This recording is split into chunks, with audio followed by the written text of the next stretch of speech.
En 1939, Polonia se encontraba justo en el punto donde ninguna nación hubiese querido estar, entre dos de los hombres que sumieron a Europa en la miseria más absoluta, Hitler y Stalin.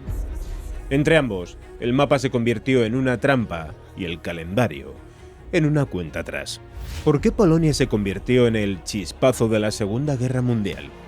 ¿Qué historia arrastraba para ser un territorio tan codiciado y a la vez tan expuesto? En esta serie de relatos aquí en Noches de Historia, vamos a responder esas preguntas sin atajos, desde la roca profunda de su identidad hasta el fuego que la arrasó, pasando por cada decisión que empujó a Europa al abismo. Retrocederemos en el tiempo para entender el país condenado por la historia, las particiones que la borraron del mapa, su regreso en 1918 y la lucha a vida o muerte contra la Rusia bolchevique. Seguiremos el ascenso de Hitler, el rearme, Renania, el Anschluss, los Sudetes y Múnich. Entraremos en la sala cerrada donde se selló el pacto Ribbentrop-Molotov y veremos cómo la propaganda preparó la coartada. Y por último, viviremos la primera Blitzkrieg, Westerplatte, Vísna, Visura, la caída de Varsovia, la doble ocupación y la sombra de Katyn. 4 episodios para entender por qué, cuando Polonia ardió, empezó a arder el mundo.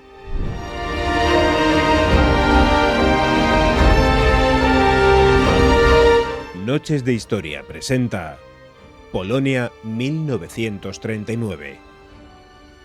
Camino al abismo.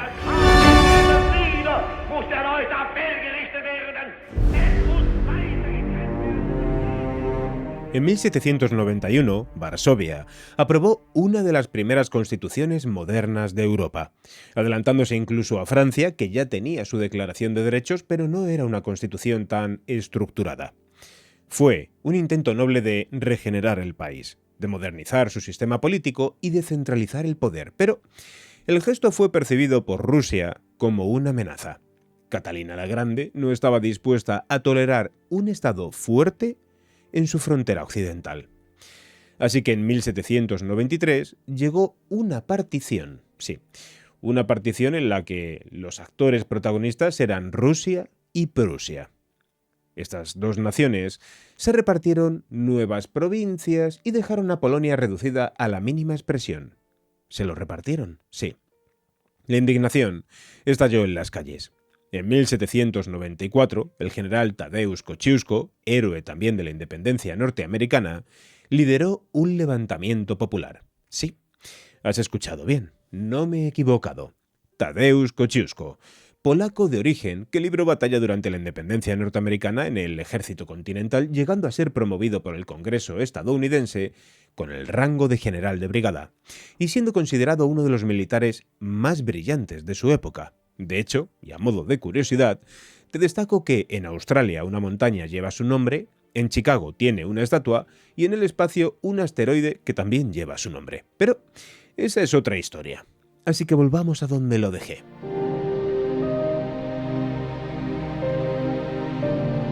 Como te decía, el general Tadeusz Kościuszko lideró un levantamiento popular con campesinos, nobles, burgueses, y todos empuñaron armas improvisadas para defender lo poco que quedaba de patria. La insurrección fue valiente, pero la diferencia de fuerzas era aplastante. Un ejército preparado contra la milicia, que ni el mejor de los comandantes militares pudo con eso. Así que, definitivamente en noviembre de ese año, los rusos entraron en Varsovia. Un año después, en 1795, llegó la sentencia final, la tercera partición de Polonia. Austria, Prusia y Rusia se repartieron el cadáver de la nación. No hubo negociación, ni tratado internacional que lo protegiera. Simplemente, Polonia dejó de existir como Estado. Los polacos despertaron de la noche a la mañana convertidos en súbditos de otras coronas. En el este, el zar imponía la lengua rusa en la administración. En el oeste, Prusia aplicaba reformas fiscales y militares. Y en el sur, Austria absorbía Galicia como una provincia más de su imperio. Para muchos europeos, Polonia había muerto.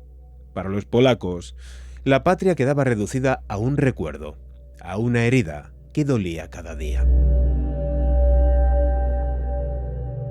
Este trauma se reflejó en la emigración. Miles de nobles, soldados e intelectuales huyeron al extranjero, sobre todo a Francia, donde comenzaron a hablar de una Polonia en el exilio. Se fundaron clubes políticos, tertulias literarias y círculos militares donde se repetía la misma idea: Polonia renacerá, aunque hoy solo sea una palabra prohibida. Ese exilio, conocido después como la Gran Emigración, se convertiría en un actor clave de la historia polaca durante más de un siglo. Mientras tanto, dentro de las fronteras ocupadas, la vida se transformó en resignación. Las instituciones propias desaparecieron, el ejército fue disuelto y los intentos de mantener cierta autonomía fueron aplastados. El último rey, Stanislao Poniatowski, abdicó obligado y murió en el exilio de San Petersburgo, bajo vigilancia rusa, de hecho. La nobleza perdió parte de su poder político, los campesinos siguieron sometidos a la servidumbre y las ciudades vieron cómo sus vínculos comerciales se redibujaban bajo intereses ajenos. Sin embargo, la memoria de Polonia no se apagó. En los hogares se contaban historias de reyes pasados y héroes recientes como Tadeusz Kościuszko, que tras liderar la insurrección fallida de 1794 y ser arrestado se convirtió en símbolo viviente de la resistencia. Kościuszko representaba la idea de que la patria aún podía salvarse si encontraba el momento y el aliado adecuado. Y ese aliado, a ojos de muchos, parecía ser Napoleón Bonaparte, precisamente de quien desconfiaba nuestro anterior protagonista. El joven general Corso, que deslumbraba y también atemorizaba a Europa con sus victorias, fue visto por muchos polacos como un liberador posible. Entre 1796 y 1797, Napoleón derrotó a los ejércitos de Austria en el norte de la península itálica y allí, en Lombardía, nacieron las primeras legiones polacas. Exiliados que, bajo bandera francesa, empuñaban las armas con la esperanza de que algún día sus pasos les llevaran de nuevo a Varsovia. Aquellas victorias fueron solo el principio. Años más tarde, Napoleón humilló a Austria y Rusia en Austerlitz en 1805 y a Prusia en Jena y Auerstadt en 1806. Con esas campañas, el Corso logró lo que nadie había conseguido en siglos: disolver el Sacro Imperio Romano Germánico, un entramado de más de 300 principados, ducados y reinos alemanes que hasta entonces dominaba Europa Central. En su lugar, creó la Confederación del Rin, una alianza de estados bajo la órbita francesa.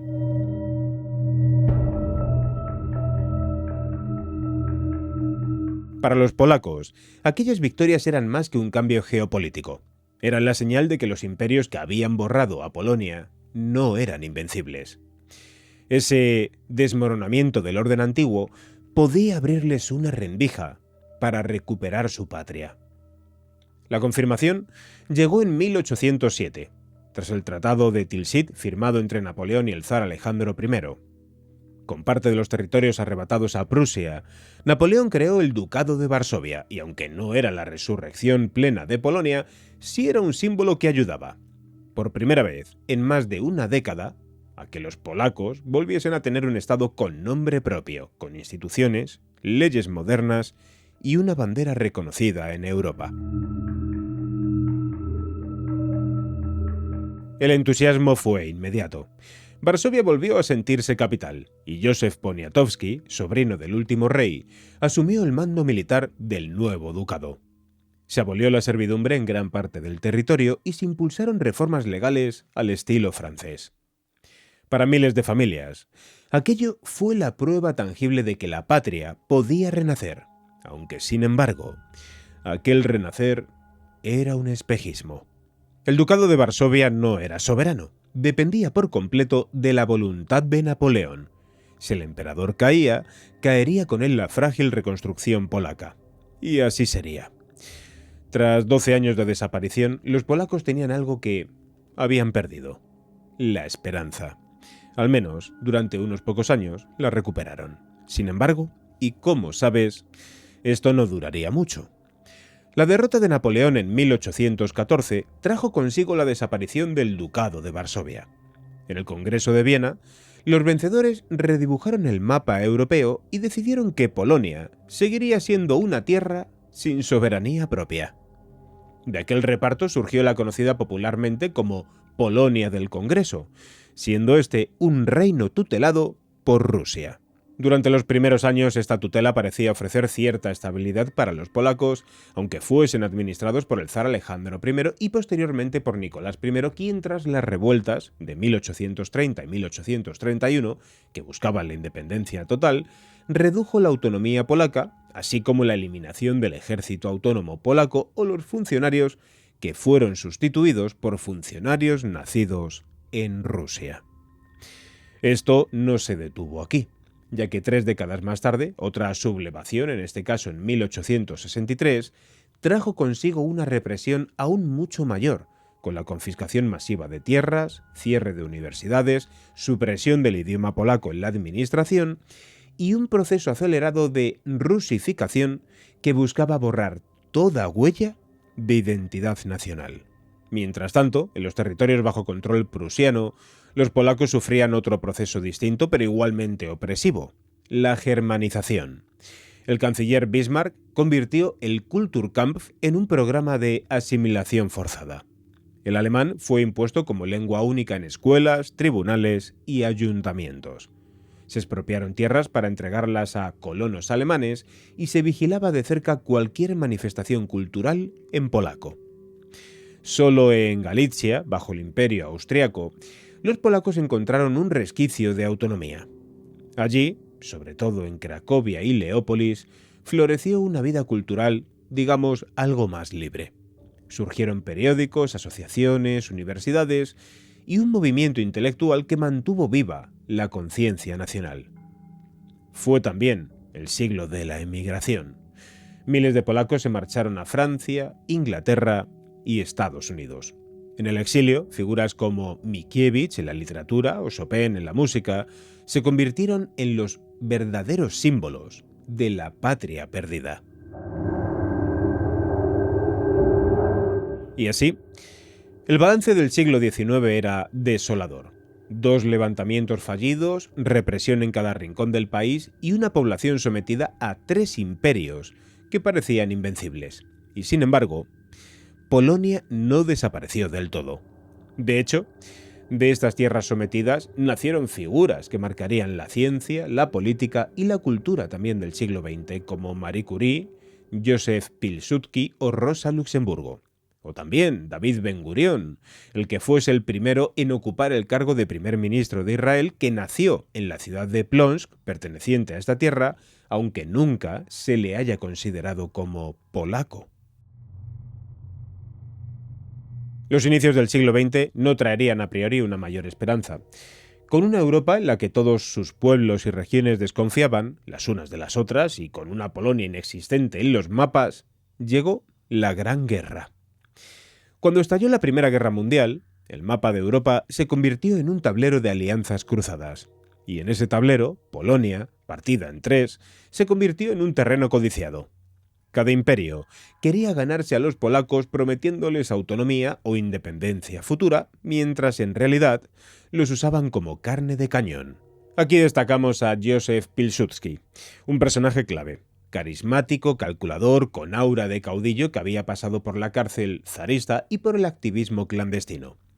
Cuando estalló la guerra, organizó las legiones polacas que combatieron bajo el paraguas del ejército austrohúngaro, pero con un objetivo propio: preparar el renacimiento de Polonia.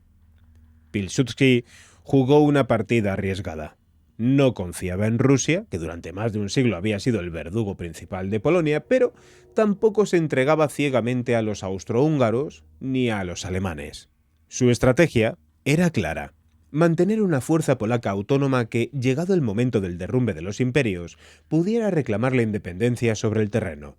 Sus legionarios no eran meros soldados imperiales, eran el germen de un ejército nacional. Mientras tanto, en el exilio, otra figura emergía en el campo diplomático: Roman Dmowski, fundador de la Liga Nacional. Dmowski no era militar, sino político y pensador, y su apuesta fue distinta: Buscó el apoyo de los aliados occidentales, convenciendo a franceses, británicos y más tarde a estadounidenses de que una Polonia independiente sería la mejor garantía contra la expansión alemana y al mismo tiempo un freno a la revolución bolchevique. La paradoja era evidente. Mientras miles de polacos se mataban entre sí en frentes opuestos, unos bajo uniforme ruso y otros bajo uniforme alemán o austriaco, el sueño común de la independencia parecía más lejano que nunca. Y sin embargo, cada muerte, cada batalla, cada sacrificio debilitaba a los imperios que habían borrado a Polonia del mapa. Y así, el momento decisivo llegó en 1917, con la entrada de Estados Unidos en la guerra. El presidente Woodrow Wilson presentó sus famosos 14 puntos, un programa para la paz mundial. El punto número 13 fue un rayo de esperanza. Wilson hablaba de la creación de una Polonia independiente, con acceso al mar y garantizada por un tratado internacional. Por primera vez en más de un siglo, la existencia de Polonia como Estado volvía a ser reconocida en los foros internacionales. Ese mismo año, la Revolución Rusa derrocó al zar Nicolás II. El imperio que había dominado gran parte de Polonia se hundía en el caos de la guerra civil. Austria y Hungría, debilitada por el esfuerzo bélico, también se tambaleaba, y en 1918 la derrota alemana aceleró el derrumbe general. En cuestión de meses, los tres imperios que habían firmado la sentencia de muerte de Polonia en 1795 se desmoronaban uno tras otro. El 10 de noviembre de 1918, Józef Pilsudski regresó a Varsovia tras salir de la prisión alemana de Magdeburgo. Al día siguiente, el 11 de noviembre, el mismo día en que en Compiègne se firmaba el armisticio que ponía fin a la Gran Guerra, Pilsudski asumía el mando de las tropas en la capital polaca. Era un gesto cargado de simbolismo. Mientras el mundo celebraba el fin de la guerra, Polonia celebraba el comienzo de una nueva vida. Ese día se proclamó oficialmente la Segunda República Polaca. Después de 123 años, Polonia volvía a existir en los mapas. No era un regalo de nadie, ni una concesión graciosa de las potencias. Era el resultado de un esfuerzo tenaz, de la diplomacia de Dmowski, del prestigio de Paderewski, de la sangre derramada por las legiones de Pilsudski y de la resistencia silenciosa de millones de polacos que habían mantenido la memoria de la patria en los años más oscuros. Pero el renacimiento polaco, en 1918, trajo consigo un problema inmediato: las fronteras. Al este, la Rusia bolchevique veía en la nueva Polonia un obstáculo para extender la revolución hacia Alemania y el resto de Europa.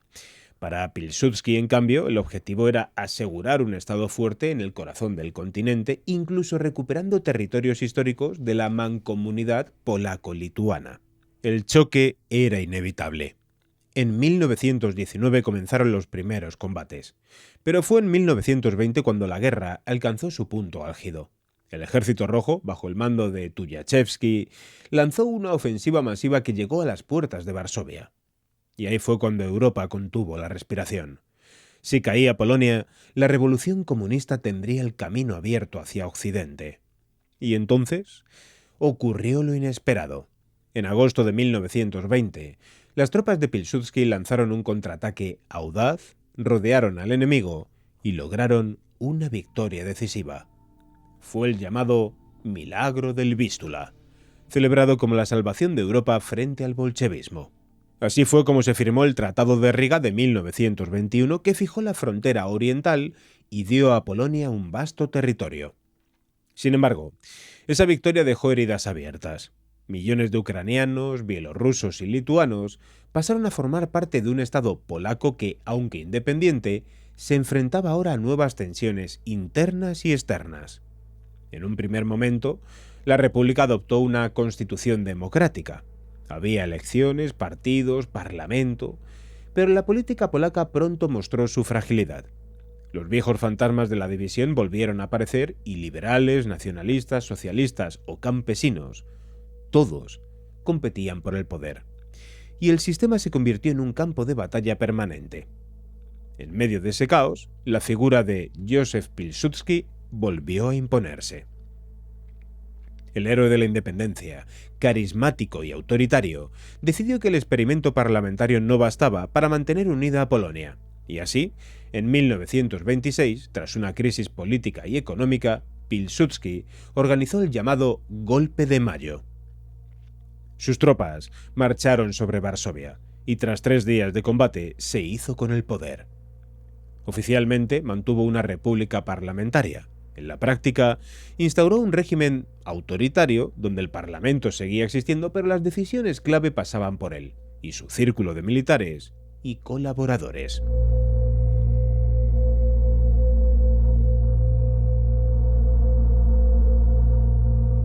El régimen de Pilsudski fue contradictorio. Como en toda dictadura, tuvo sus protectores y sus detractores. Por un lado, trajo estabilidad política y reforzó al ejército. Por otro, limitó las libertades y reprimió a la oposición. Su gobierno apostó por modernizar la economía, desarrollar infraestructuras y fortalecer el Estado frente a las tensiones internas. En política exterior, su obsesión era mantener a Polonia independiente de sus dos grandes vecinos, Alemania y la Unión Soviética. En 1932, Varsovia firmó un pacto de no agresión con la URSS. 2 años después, en 1934, otro con la Alemania de Hitler. El análisis de todo esto era claro: ganar tiempo para que Polonia se consolidase, pero en la realidad Polonia era muy vulnerable. La muerte de Pilsudski, en 1935, marcó un punto de inflexión en todo esto. Sin su liderazgo, el régimen quedó en manos de militares menos carismáticos, como Rydin Śmigły, y de políticos más preocupados por mantener su poder que por afrontar los riesgos que se avecinaban. Mientras tanto, en Berlín, Hitler consolidaba su régimen y comenzaba a hablar abiertamente de Lebensraum, el espacio vital hacia el este. El mensaje era claro: Polonia estaba en el punto de mira. Y aunque en Varsovia se intentaba mostrar firmeza, la realidad era que el país carecía de aliados sólidos y de un ejército capaz de resistir a una Alemania rearmada. A finales de los años 30, la amenaza se volvió explícita, sobre todo cuando la Sociedad de Naciones era incapaz de frenar a Hitler y demostró su impotencia en el caso polaco. Hitler había dejado claras sus intenciones desde Mein Kampf. Allí hablaba del Lebensraum, el espacio vital que Alemania debía conquistar hacia el este, y ese espacio pasaba inevitablemente por tierras polacas. La década de 1930 confirmó esas amenazas. La ocupación de Renania, el Anschluss de Austria en 1938, la anexión de los Sudetes y, finalmente, la desaparición de Checoslovaquia en marzo de 1939 demostraban que los tratados internacionales y las garantías de las potencias occidentales no eran más que papel mojado. Para Varsovia, cada una de esas jugadas era un aviso. Si Hitler podía desmembrar Checoslovaquia sin que Francia ni Gran Bretaña reaccionaran, ¿qué impediría que Polonia fuese la siguiente? El Reich empezaba a reclamar con insistencia la ciudad libre de Danzig y un corredor extraterritorial que uniera Prusia Oriental con el resto de Alemania. A finales de marzo de 1939, Hitler rescindió el pacto de no agresión que mantenía con Polonia desde 1934. Su propaganda, orquestada por Joseph Goebbels, intensificó los mensajes sobre supuestas ofensas a la minoría alemana en territorio polaco. El verano de 1939 trajo la noticia más inesperada y terrible: el pacto Ribbentrop-Molotov. Alemania y la Unión Soviética, enemigos ideológicos irreconciliables, firmaban un acuerdo de no agresión que incluía un protocolo secreto para repartirse Europa del Este. Y así Polonia quedaba dividida de antemano como en las viejas particiones del siglo XVIII. Para los polacos, aquello fue la confirmación de una condena. Atrapados entre Hitler y Stalin, conscientes de que la diplomacia ya no podía salvarlos, solo quedaba, por desgracia, esperar el golpe. El 1 de septiembre de 1939, las tropas alemanas cruzaron la frontera. 2 semanas después, el Ejército Rojo invadía desde el este. La Segunda Guerra Mundial acababa de comenzar. Y Polonia, una vez más, volvía a ser el campo de batalla donde se jugaba el destino de Europa. En el próximo episodio hablaremos de los planes de Hitler, siendo Polonia y el epicentro, pero transformando Europa y el mundo. Pero no me quiero ir sin una reflexión final. Cuando hablamos del pasado y de la historia en libros, documentales o podcasts como este, todo es demasiado rápido. Se hacen un repaso a la historia tan rápido que en 30 minutos podemos contar lo que ocurrió en 150 años, pero es necesario detenerse a reflexionar y pensar en los millones de personas que vivieron y sufrieron los tratados y firmas de dirigentes que se repartían los territorios. Reflexionar pensando en aquel maestro que guardó un libro en su abrigo para proteger su memoria, el campesino con su plantación de trigo al que ordenan que un día se lo dé a unos y otro día a otros, o al soldado que va a una guerra por un camino que pertenece a una bandera y vuelve por el mismo cuando ya pertenece a otra. En esa aparente fragilidad de seres humanos anónimos es donde reside la historia, no solo en tratados o héroes de guerra, porque en la historia, como en la noche, nada es lo que parece.